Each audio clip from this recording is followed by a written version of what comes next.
तो हरपाल नाम के एक भक्त थे भगवान के,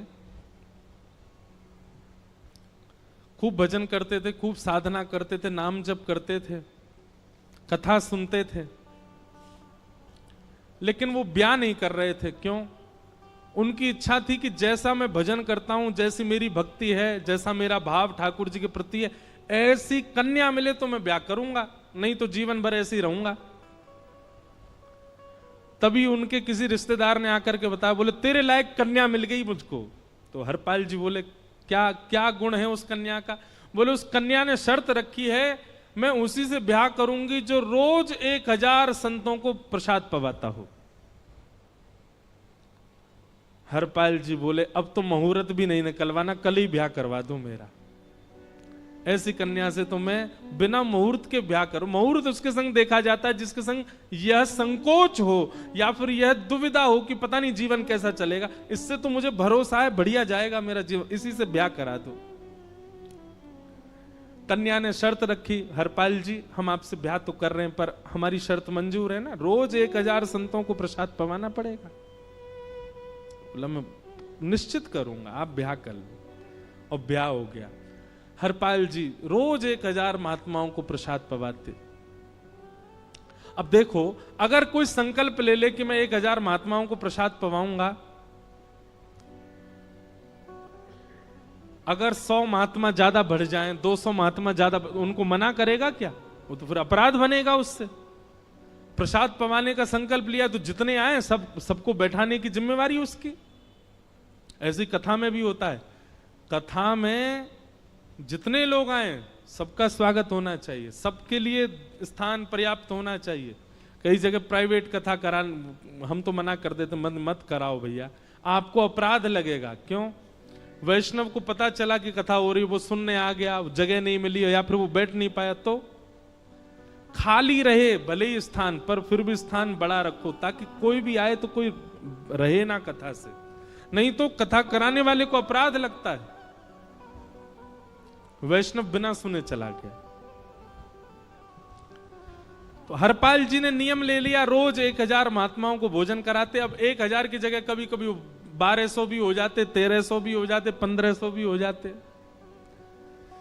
लेकिन हरपाल जी करते कुछ नहीं थे, कमाई का कोई जरिया नहीं था, केवल दादा परदादाओं की पुश्त से जो उनके पुश्तैनी धन था उसी को ही खर्च करते जा रहे थे।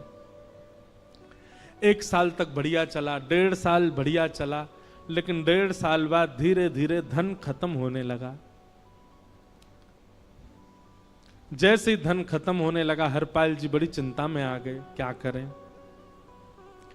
पत्नी को नहीं बताते थे, क्यों? बोले इससे तो शर्त लगी, इसको क्यों बताऊं अपना दुख, इससे तो शर्त मेरी यही शर्त थी कि रोज 1000 संतों को भोजन कराना। तो हरपाल जी ने बाहर जाते और दुकानदारों के यहां से जाकर के कर्जा लेने लगे। वो पुराने संपन्न थे तो किसी ने कर्जा देने से मना भी नहीं किया, सब देने लगे, बोले ले जा। इतना कर्जा कर लिया, 6-7 महीने तक कर्जे में भी उनके संत सेवा बंद नहीं हुई। 6-7 महीने बाद मांगने वालों ने मांगना शुरू किया, बोले हमारा दो, हमारा दो, हमारा दो, किसी का नहीं दे पाए। तो पूरे नगर में ये हो गया कि भैया हरपाल जी अब पहले जैसी स्थिति में नहीं है, कर्जा इनको देना बंद करो, ये देते ही नहीं है पैसा लौटा करके। सब बिगड़ने लगा, धन नष्ट हो गया, इज्जत चली गई, लेकिन उनकी संत सेवा नहीं रुकी, रोज संत सेवा करते। एक दिन मन में विचार करने लगे, अब क्या करूं, अब तो मुझे कोई कर्जा भी नहीं देता, गहने भी सारे बिक गए, धन भी सारा खत्म हो गया। तो हरपाल जी ने मन बनाया कि मैं चोरी करूंगा, और चोरी करके ठाकुर जी, आप लोग मत करना ऐसा, चोरी करूंगा। हरपाल जी चोरी करने जाने लगे, लेकिन हरपाल जी का नियम था कि वो किसी के धन की चोरी नहीं करते थे। संपन्न लोगों के घर में जाते थे और उनकी रसोई घर की सामग्री चुरा लाते थे, चीनी, दाल, आटा, चावल, मूंग, नमक, मिर्च, ताकि भंडारा हो जाए सवेरे। इस प्रकार महाराज चोरी होने लगी। एक घर की हुई, दो घर, अब तो हल्ला होने लगा। बोले कि घरों की सामान, राशन चोरी हो जाता है। वो बड़ा विचित्र चोर है, धन नहीं चुराता है, राशन चुरा के भागता है। ऐसी चोरी होने लगी महाराज। अब तो लोगों ने अपने अपने घरों में पहरेदारी शुरू कर दी कि चोरी ना हो। तो हरपाल जी को और दिक्कत होने लगी, क्या करें, कैसे करें।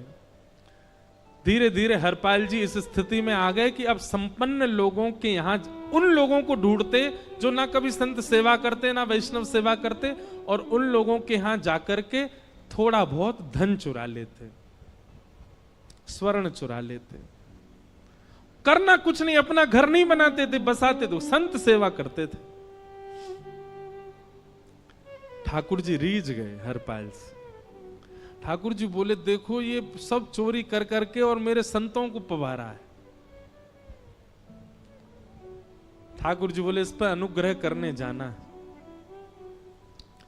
भगवान सिंहासन से उठ करके तैयार होने के लिए गए, और बढ़िया महाराज नकली सी मूछ लगा करके, ऊपर सिर पर पाग पहन करके, और थोड़ा पेट सा बाहर निकाल के, गले में खूब सारी जंजीर डाल के, हाथों की हर उंगली में अंगूठी पहन करके, सोने की जूतियां डाल करके, कौंधनी सोने की पहन करके, और एक बैंत समझते, वृद्ध लोग लेकर के चलते, बैंत, सोने का मड़ा हुआ बैंत लेकर के ठाकुर जी तैयार हो गए, एक सेठ जी बन गए।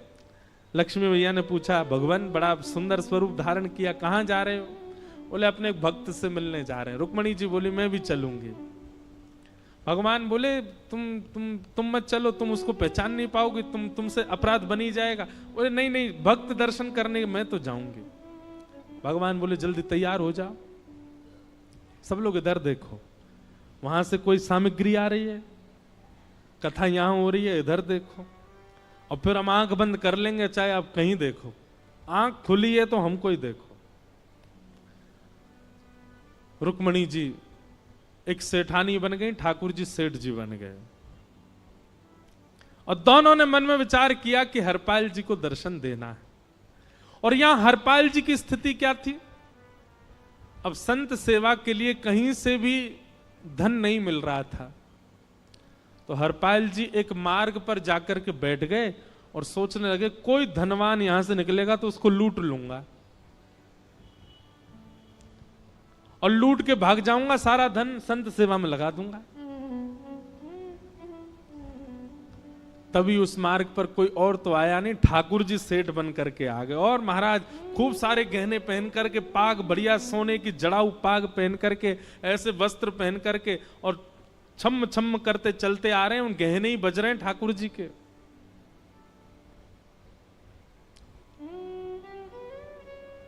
हरपाल जी ने जैसे नेत्र खोल करके देखा,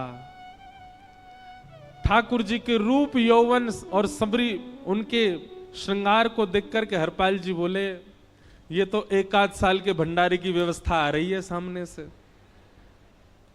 इतने में ही सेठानी जी रुक्मणी जी भी आई, उनको ओहो, ये तो कम से कम 5-10 साल की व्यवस्था आ रही है। अगर ये दोनों लूट लिए जाएं तो 10 साल चोरी नहीं करनी पड़ेगी। देखो कितना धन संपन्न। हरपाल जी के बगल में जैसे ही ठाकुर जी पहुंचे, हरपाल जी बोले, भैया जय श्री कृष्ण, प्रणाम। ठाकुर जी तो नाराज हो गए, क्या भगवान का नाम बोलता है सुबह सुबह? तुम सब लोग बड़े पाखंडी हो, ढोंगी हो, और हमने सुना इस गांव में एक रहता है, वो चोरी डकैती करता है, और फिर कहते हैं संत सेवा करता है। ऐसी काय बात की चोरी भैया? करता तो चोरी है, भली उससे भली संत सेवा करता हो। नाम उसका हरपाल है, हम सब जानते हैं। भगवान का नाम मत लो हमारे सामने। हरपाल जी समझ गए, वो तो बिल्कुल भगवत विमुख है, इसकी तो एक अंगूठी भी नहीं छोड़नी मुझको, इसका तो सब लेके जाऊंगा। अगर ये बदले में जय श्री कृष्णा बोलता तो एक आध गहना छोड़ देता है इसका में, पर ये तो इतना बिखर रहा है भगवान का नाम सुन के, इसका कुछ नहीं छोड़ूंगा, सब ले जाऊंगा।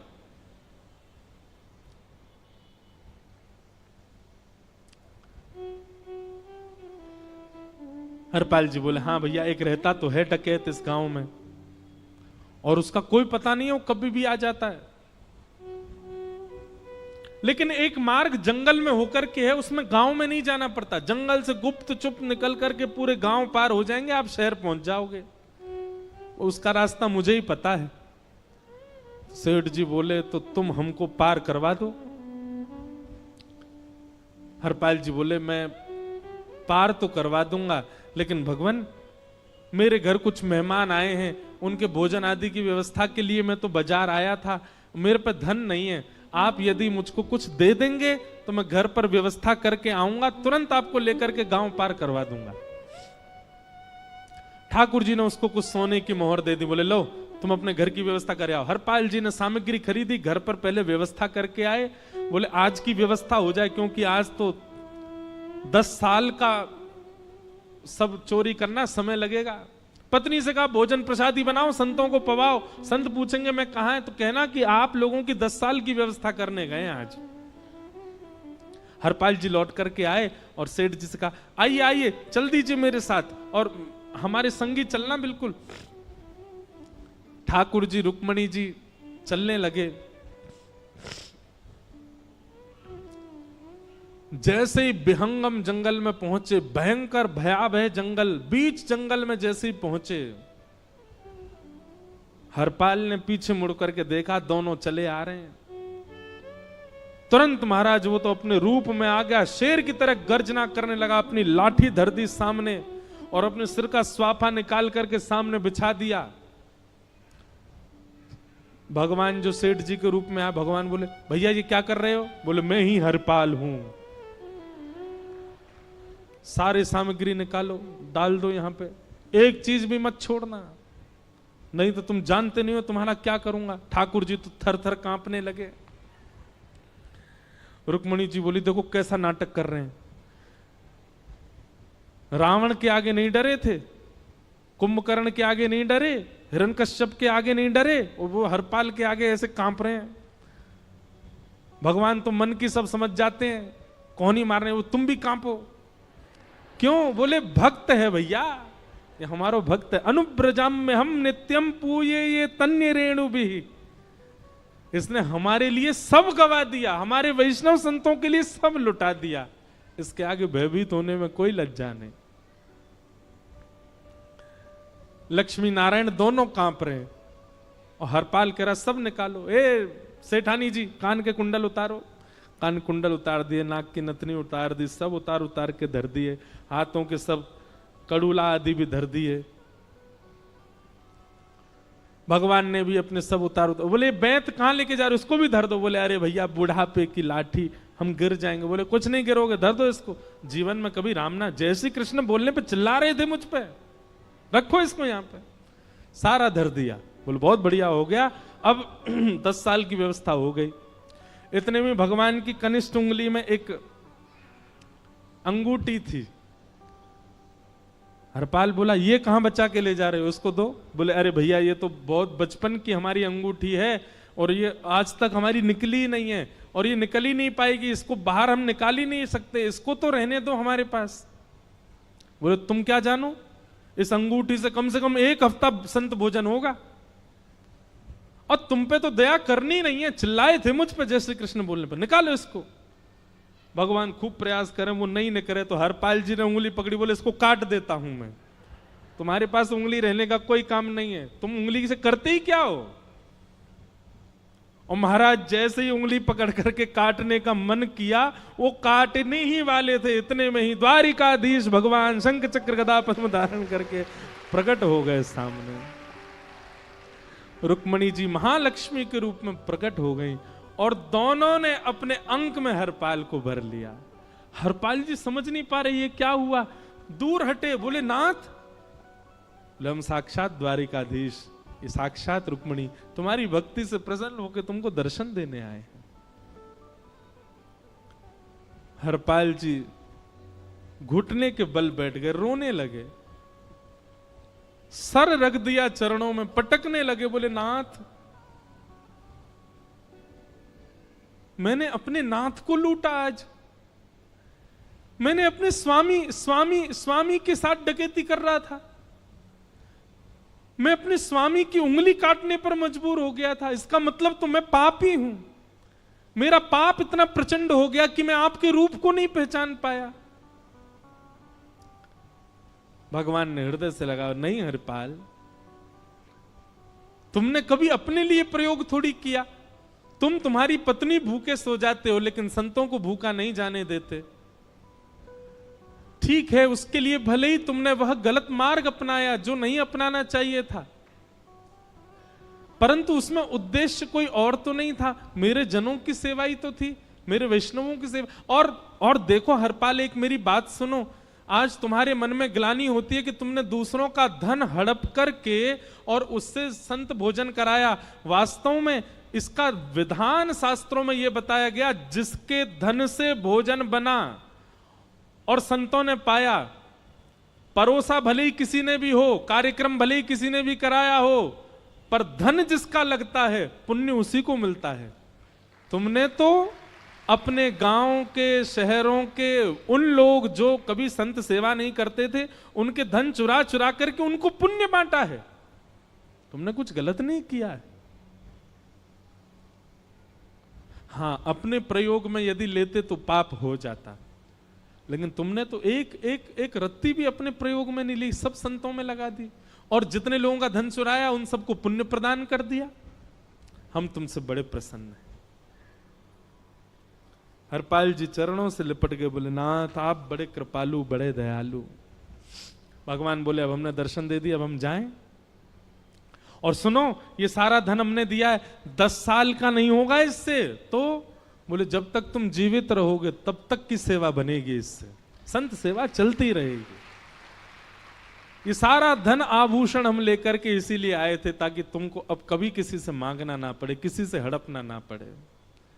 भगवान जाने लगे तो हरपाल जी चरणों में गिर गए, बोले नाथ आज मैं आपके दर्शन कर पाया, मैं संत सेवा कर पाया, इसमें सबसे बड़ा योगदान मेरी पत्नी का है। उसने नियम नहीं बनाया होता तो शायद मैं कभी ऐसा नहीं करता। आप उसको दर्शन दिए बिना जाएंगे, मैं उसको क्या बताऊंगा? मैं उससे जाके कह भी नहीं पाऊंगा कि आप मुझे मिले, और उसकी वजह से आप मुझे मिले हो, कृपा कर उसको दर्शन दे दीजिए। ठाकुर जी बोले ठीक है। तुरंत लक्ष्मी नारायण भगवान ने छोटे छोटे बालकों का रूप धारण कर लिया और हरपाल जी की गोद में बैठ गए, और हरपाल जी अपनी गोद में लेकर के ठाकुर जी को घर पर आए, और आकर के अपनी अरे सुनो देखो कौन आए हैं। जैसे बाहर आकर के देखा तो नन्हे से ठाकुर जी, नन्ही से रुक्मणी जी गोद में बालकों की भांति बैठे हैं। बोले अरे इतने सुंदर सुंदर बालक। बोले बालक नहीं है, ये साक्षात जगन्नाथ भगवान, साक्षात रुक्मणी जी, साक्षात द्वारिकाधीश हैं। तुरंत ठाकुर जी अपने रूप में प्रकट हो गए और दोनों दंपति को दर्शन दे करके भगवान वहां से प्रस्थान कर गए। बोलो भक्त वत्सल भगवान। तो एक भक्त जीवन संगी का प्राप्त होना भगवत दर्शन तक ले जा सकता है आपको। अब जिनके ब्याह हो चुके हैं उनसे तो अब हम कुछ कर नहीं सकते, पर जिनके नहीं हुए हैं संभल जाओ, सुधर जाओ, ठाकुर जी से प्रार्थना करो, और प्रार्थना करके केवल एक ही चीज मांगो, क्या? हम गृहस्थी हैं नाथ, यह गृहस्थाश्रम है, हम इसमें आ चुके हैं, अब कृपा करके हमारे जीवन में जो भी आए वो आपका भक्त आए। लेकिन आपके अथक प्रार्थना करने पर भी ठाकुर जी ने यदि नहीं दिया तो भी चिंतित मत होइएगा। मीराबाई को भी नहीं मिले अनुकूल, करमेती बाई को भी नहीं मिले अनुकूल, सक्कूबाई को भी नहीं मिले अनुकूल पति,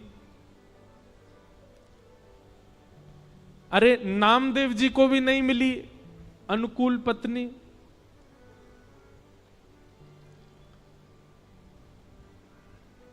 इसलिए अनुकूल मिल जाए तो भगवान की बहुत बड़ी कृपा, नहीं मिले तो उससे चिंतित मत होना। जो मोह, जो प्रेम पत्नी के प्रति होना है आपका, वो ठाकुर जी के प्रति हो जाएगा अगर अनुकूल नहीं मिला तो। इसलिए दोनों स्थिति में सम रहना, प्रयास करो कि ठाकुर जी अनुकूल दें।